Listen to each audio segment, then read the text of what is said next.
Hello, friends, and welcome to another weekly vocal workout. Thank you for spending your time with me. Rather than do a full workout this week, I wanted to show you a single text technique that I find really valuable in breaking old memory habits, intonation habits, even interpretation habits, and discovering new layers in a text. I call this intoning the language or intoning text. Even though we're not doing a full vocal workout, we are going to do our quick little 3-breath check-in and check-out, just because it creates a little sacred space of we are now working, we are now doing creative practice, and this time and this space is set aside for that. So whether you're sitting or standing, go ahead and just turn your palms forward or upward, close your eyes, find a lift in the spine. Let the lips and the jaw and the tongue be easy and just give in to gravity. And as we take these 3 breaths in through the nose and out through the mouth, we're letting go of what came before. We're choosing to be here. And we are consenting to a creative practice that is iterative. So whether or not you quote unquote succeed or fail today as an artist, you are showing up for the work and consenting to not be in control. So let's breathe in through the nose and out through the mouth. In through the nose and out through the mouth, and in through the nose and out through the mouth. Good. Gently bat those eyes open. Let's begin. All right, let's just do a couple like head rolls and maybe some jaw stuff just to get ourselves in that space of working. So go ahead and just drop your head over to your right shoulder, and keeping the lift in the spine, take your head on a journey around your neck. And as you're doing this, go ahead and just check on your tummy. See if you can maybe let some of that extra work go. Do about, 3 or 4 circles. I lost count because I was talking to you. And go ahead and go over to the left, or the other direction, whatever direction you started with. Every time we rotate the head off center like this, we are creating a balance challenge for our body, which is why our abs and our core and our shoulder, our feet, shoulders, you've more than one shoulder. Good, all right, come back to center. They compensate and they try to stabilize us.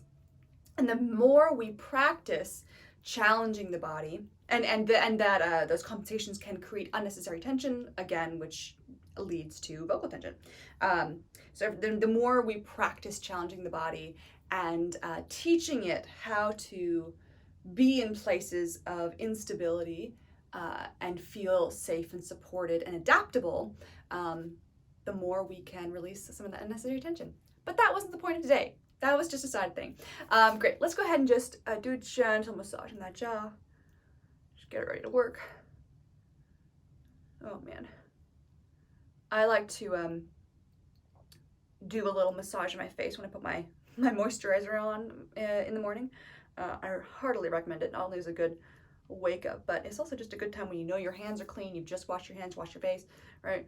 To kind of wake up the face and get some of that tension eliminated. A lot of us clench our jaws at night, present company included. So if you're like me, it's just a good chance to kind of get a jump start on preparing the voice for the day.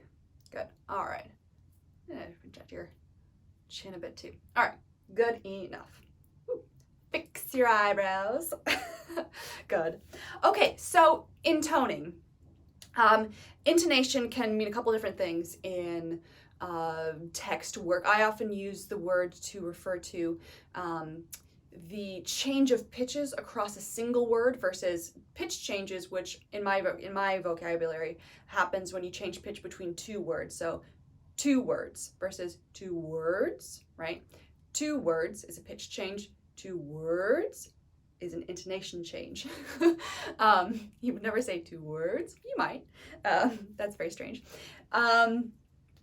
all that to say, so I use that when I'm coaching people on lifting the meaning out of text that's pretty dense. But when I'm talking about intoning in the context of this exercise, I'm talking about sustaining the same pitch over multiple words.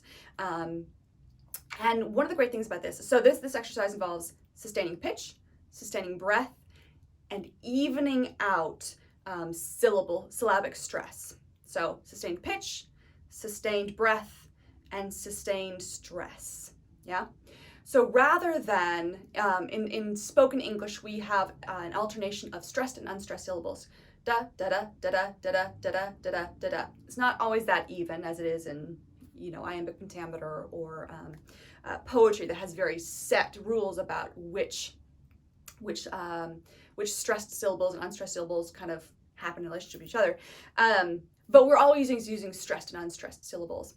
And one of the great things about intoning a text, that is stripping the language out of the natural ways we stress it, inflect it, and make phrases out of it with our breath, is that it removes our ability to make judgments about the text. It levels the playing field. So if you've done any Meisner work, for example, one of the exercises that that technique will have you do is write out your text without punctuation.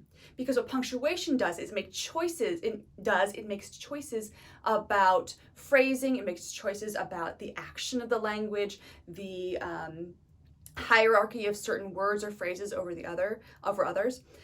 Intoning the text kind of does the same thing. It says, okay, we're not going to make this operative word, this verb, more important than this article. So running is not going to be as important as the. They're all going to get leveled out. And if you get stuck in ruts, especially, I love using this with monologues that I've worked over and over. You get stuck in a rut where you feel like every time you do the monologue, you are coming back to the same choices and you're unable to make new discoveries.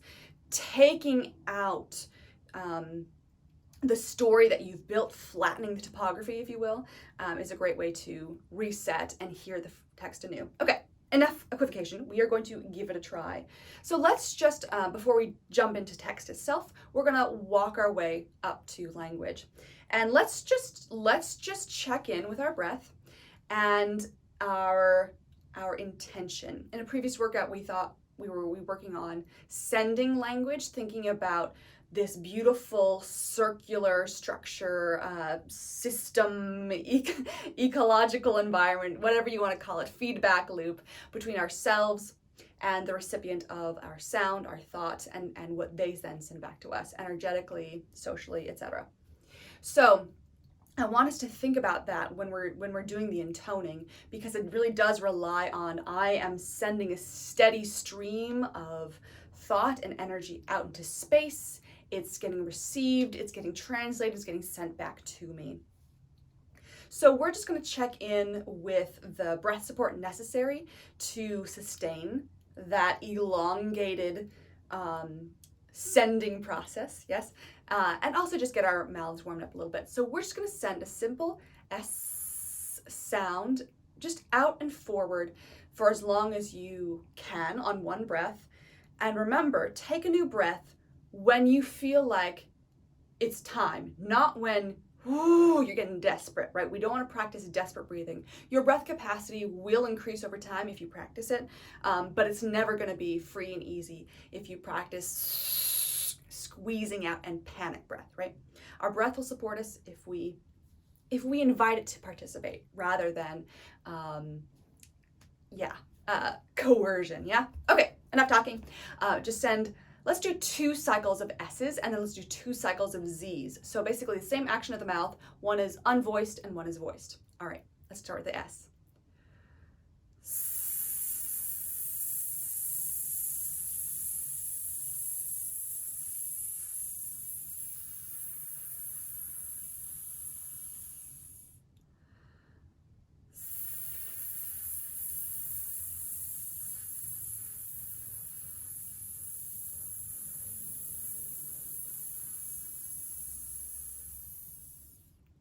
If you've done your S's, let's move on to 2 cycles of Z.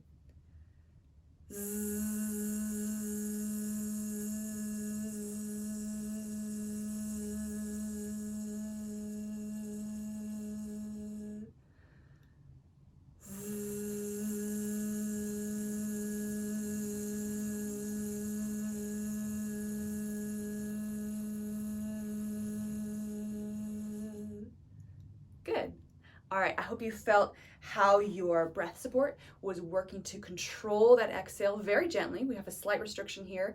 We're not trying to send the sound very far, but still the diaphragm, the ribs, the abdominal muscles all around are helping to slow the release of the diaphragm back up. So that when it goes, right, it's not going to get us very far. Good. Excellent. So we've warmed that up a little bit. We're now going to take it into numbers. So let's just do 2 cycles of counting to as many numbers as you can on a single breath. So we're going to do 2 breath cycles. And here I want you to practice sustaining that pitch. So we kind of sustained a pitch when we had that zzz, but now we're adding speech into it, and sometimes that just throws our brain right off. So go ahead, and I gotta switch my legs. You know how you're sitting in one position and you just your legs start to fall asleep? That's where I'm at. So 2 cycles, count to as many numbers as you can. No judgment if it's a very small number, and hooray for you if it's many numbers. But again, no panic breathing. All right, off you go. 1, 2, 3, 4, 5, 6, 7, 8, 9, 10, 11, 12, 13, 14, 15, 16, 17, 18, 19, 20. 1, 2, 3, 4, 5, 6, 7, 8, 9, 10, 11, 12, 13, 14, 15, 16, 17, 18, 19, 20. Good. All right. Those single digits are really easy for evening out to the syllabic stress. But once we start to get into 13, 14, I could feel myself starting to add back in hierarchy in the stress. So let's just do 11 through 20 and see if we can flatten out the syllabic stress. And it's tricky sometimes. It's trickier than you think. So let's have an experiment. 11, 12, 13, 14, 15, 16, 17, 18, 19, 20. Yeah, 17 is particularly tricky. What makes it tricky too is that in those sounds, the teen is a lot. You have that that plosive T that propels you into the second syllable, which makes it feel faster. Great. Okay, so we've layered on. We've practiced sustaining the breath. We've practiced sustaining the pitch, and now evening out the stress, sustaining the solitary stress.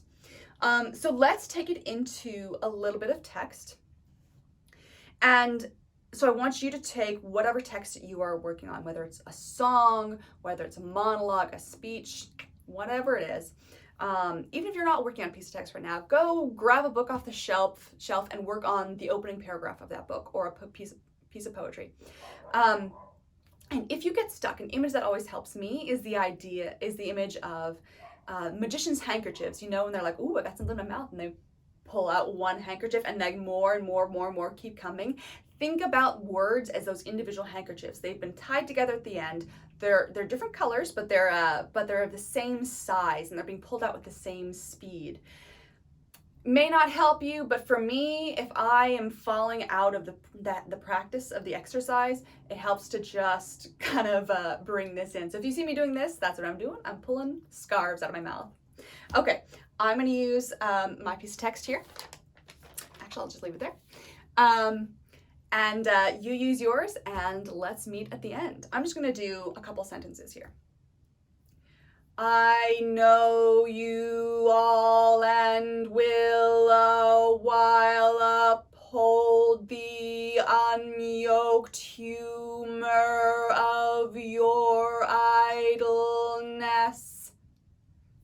I lied, I just did one sentence. But that just kind of shows you the pace, the tone, the sustained breath, the little scarf fingers. So play around with that. If you like it, let me know how it works. If you're like, this is totally not doing it for me, that's totally fine. Not every exercise unlocks it for everybody.